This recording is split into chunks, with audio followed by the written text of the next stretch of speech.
Gonçalo Amaral, muito boa noite, bem-vindo ao jornal. Quem lê o seu livro pode, de alguma forma, estranhar que o processo tenha sido arquivado esta semana, como foi, porque o senhor neste livro diz que se baseia em factos, em indícios e também em interpretações. Então, porquê é que se parece tudo tão óbvio? Porquê é que não lhes foi dada credibilidade por parte do Ministério Público? A questão do arquivamento de um processo é uma decisão sempre do Ministério Público, como disse, é um órgão soberano e que interpreta e procede à valoração ou não de determinados indícios, como prova ou não. Portanto, é um ato da sua soberania, é efetuado à luz do direito. Portanto, a partir daí, eu como polícia, sempre soube o meu lugar, como já o disse, é um ato do Ministério Público e não me choca E que não fere a sua credibilidade neste livro? Não fere, porque quem ler o processo, quem começar na primeira à última página, encontra lá esses factos que estão relatados no livro. Mas foram factos que, apesar de tudo, não seguiram, não deram lugar a um processo mais sustentado. O que é que falhou de alguma forma? Quando eu fui afastado da investigação no dia 2 de outubro, nós seguíamos um determinado rumo, um determinado objetivo, que era cimentar e solidificar a prova, os indícios já existiam relativamente à morte da menina. Existia um entendimento entre a polícia portuguesa e a polícia inglesa de que tal tinha acontecido, com grande grau de probabilidade, e portanto era necessário avançar nesse sentido. Se neste momento o processo é arquivado, posso presumir, porventura, que não se avançou nesse sentido. Portanto, houve algum recuo naquilo que estava a fazer no dia 2 de outubro. E no que é que baseia, de facto, a sua convicção de que Madeleine morreu e diz que, por acidente, naquela noite? A convicção é a convicção da equipa de investigação, como já disse, portugueses e ingleses. Porque as conclusões... Mas não vemos ninguém da polícia inglesa a escrever um livro e a dizer publicamente eu acredito que a criança morreu naquele apartamento. Porventura poderão vir a escrever um dia. Até porque outras pessoas estão reformadas na polícia inglesa. Mas a dado momento foram retiradas conclusões, que estão nos autos, que existe um relatório datado de setembro onde estão essas conclusões e onde se fundamentam. E se diz o porquê dessas conclusões. Mas porquê acidentalmente? Acidentalmente, porque é uma hipótese, não temos outros elementos. Quanto à morte, não restam dúvidas quanto à morte da menina. Para a equipa de investigação, perante os factos, perante os dados que nós apuramos. A partir daí, não podemos falar de outro tipo de morte. Era o que se poderia averiguar a partir daquele momento. A partir do dia 2 de outubro, poderiam haver condições para chegarmos um pouco mais longe. Quiçá encontrando o cadáver da menina, o corpo da menina. Isso poderíamos avançar em termos então de outro tipo de conclusões, mas não se pode partir daquele momento com apenas e só com os dados da morte, dizer que a morte resultou de uma intervenção ou não de terceiros, mas pronto, é um acidente, só podemos estar no campo do acidente ou uma morte natural. Não? E ao ler, enfim, certos do seu livro, detecta aí, não sei se correto ou incorretamente, pelo menos há uma contradição que me saltou um pouco à vista, que é, se de facto há essa noção de que a criança está morta e que morreu por acidente, a que propósito é dada relevância a uma pretensa inquirição de uma testemunha que teria comportamentos estranhos com outras crianças? Afinal, qual seria o caminho correto? Afinal, é por questões de pedofilia? É por uma morte por acidente? Exatamente. É por quê? Exatamente. A questão, não existe contradição. O que existiu foi falta de continuação com as investigações e falta de informação.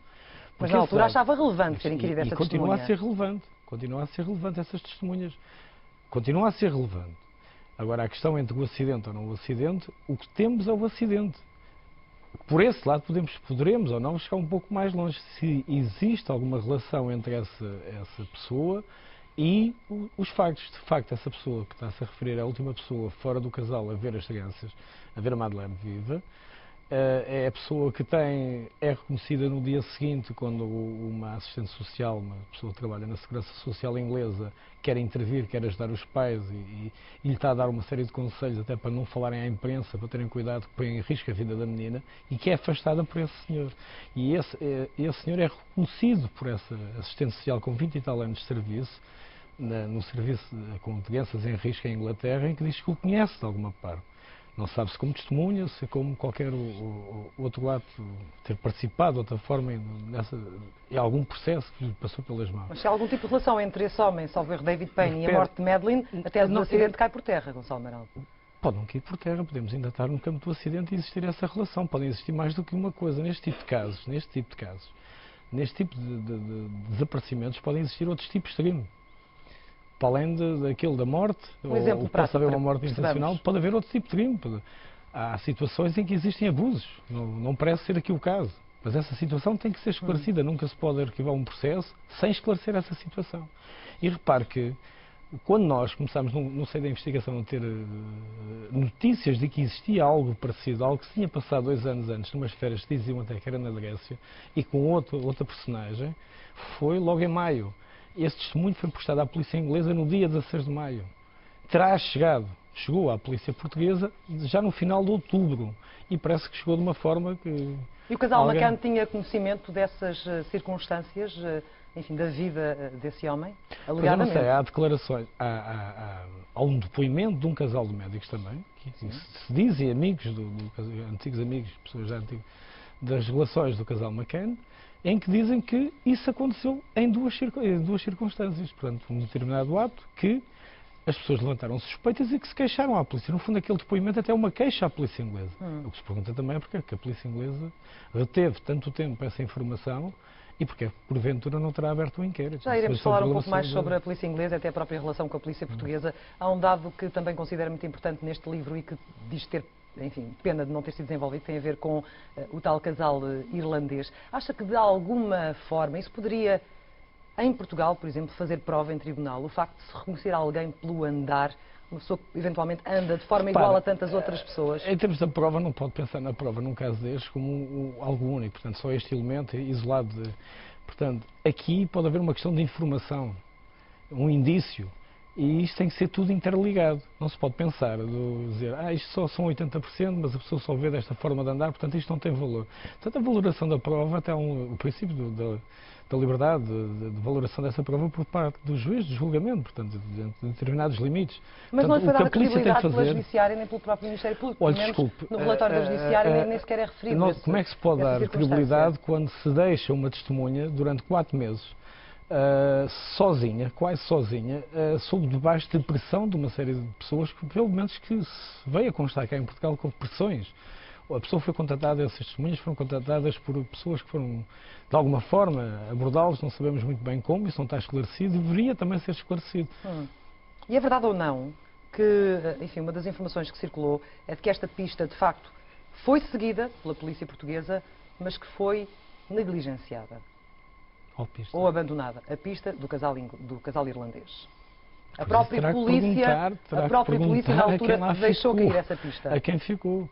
Eu não sei como é que se deixa cair uma pista dessas, porque era fundamental. Repare, essa pista coincide com o pensar dos investigadores que, atendendo àquele grupo de pessoas, atendendo ao conhecimento que esse grupo de pessoas tinha daquela zona, em termos geográficos, conheciam a praia, conheciam ali a zona do resort, também atento até à descrição que é dada pela Jane Turner. Se reparar, a pessoa que os irlandeses dizem que vê é idêntica e até quase na forma de vestir, como diz a Jane Turner, a outra testemunha, portanto, e tudo isso, e repare que, ao contrário do que a Jane Turner diz, que é para a direita que a pessoa vai, portanto vai para a esquerda a caminho da praia, as zonas onde mais fácil até de acesso de esconder um corpo. Sabe que o Algarve, naquela zona em particular, é um solo muito duro, aquilo não se consegue, quem conhecendo bem a região é que consegue desfazer-se de um corpo sem carro, sem outro tipo de apoio, assim, rapidamente. Então, por curto espaço de tempo, e o mais fácil ali naquela zona era na zona da praia. Ou seja, enquanto o senhor esteve à frente das investigações, esta pista continuava em aberto para ser investigada. O que é que tem acontecido foi depois de sair? Eles tinham que chegar a Portugal, eles estavam para chegar a Portugal logo nessa semana, quando eu saí de Portimão. Os irlandeses, essas testemunhas irlandesas, estavam para vir no dia 2 de outubro, no dia 1 e dia 2, faltávamos apenas de marcar um hotel para as pessoas chegarem a Portugal. Portanto, foi quando eu fui afastado. Estou a dizer que o seu sucessor tem uma leitura muito diferente daquela que o senhor tinha em relação a estes factos. É possível, mas isso é perguntar-lhe a ele.